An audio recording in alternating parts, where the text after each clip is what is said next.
अजीब तमाशा बना करके रख दिया है हर रिश्ते का हमारे घर में। कहीं न कहीं परेशान होकर के अब मुझे सोशल मीडिया पर आना पड़ा है और ये सब चीज़ें जो मैं शेयर कर रहा हूँ, चाहे वो बाप-बेटे का रिश्ते के नाम पर हो और या बहन-भाई के रिश्ते के नाम पर हो। जब तक मेरे दादा-दादी थे, ये घर बहुत अच्छा था क्योंकि मेरे दादा ने बहुत अच्छे से सँभाल रखा था।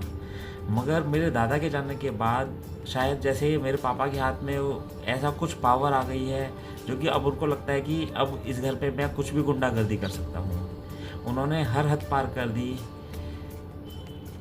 जो नहीं करना चाहिए और जो शायद मैंने कभी बचपन से आज तक सपने में भी नहीं सोचा था कि ऐसा कुछ भी इस घर के अंदर हो सकता है। और उन्होंने सब कुछ करा।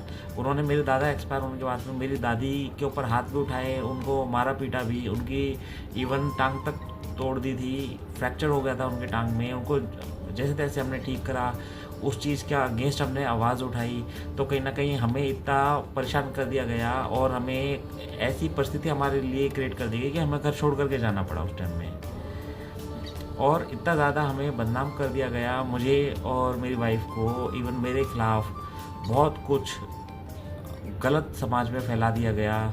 और इतना, चाहे वो मनी मैटर में हो, चाहे वो और भी चीज़ों को लेकर के हो, जो कि शायद मतलब मैं बयाँ भी नहीं कर सकता हूँ और ना मैंने कभी सोचा था कि ऐसा भी कभी ये लोग कर सकते हैं। बहनें हैं, वो कभी इस घर को एक होने ही नहीं दे रही हैं। दिन-रात बस उनके फ़ोन, हमेशा इस घर का अपडेट लेते रहना और बस। अरे भई, आप क्या चाहते हो? आप इस घर को एकजुट तो कम से कम नहीं होने दे रहे हो। आप जब तक बैठ कर के आगे बात नहीं करोगे और बैठ कर के आप बात करना नहीं चाहते। सिर्फ़ पता है क्यों? क्योंकि अगर सब चीज़ ठीक हो जाएगी, तो जो आपकी जो चालाकपना चल रहा है, प्रॉपर्टी को लेकर के, सब चीज़ों को लेकर के, तो वो कैसे चल पाएगा?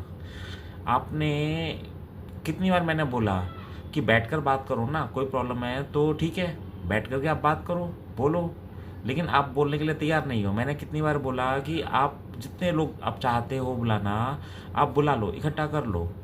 मैं अपनी बात रखता हूँ, आप अपनी बात रखो। अगर मैं गलत साबित हुआ तो आपका जूता मेरा सर।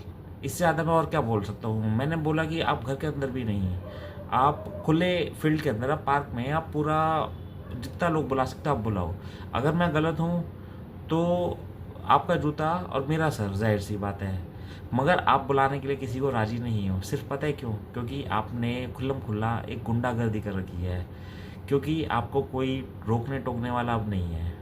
और दुनिया और जो समाज है ना, सिर्फ़ वो देखता है तमाशा और देख कर के सिर्फ़ मज़े लेता है और बस चुप रहता है।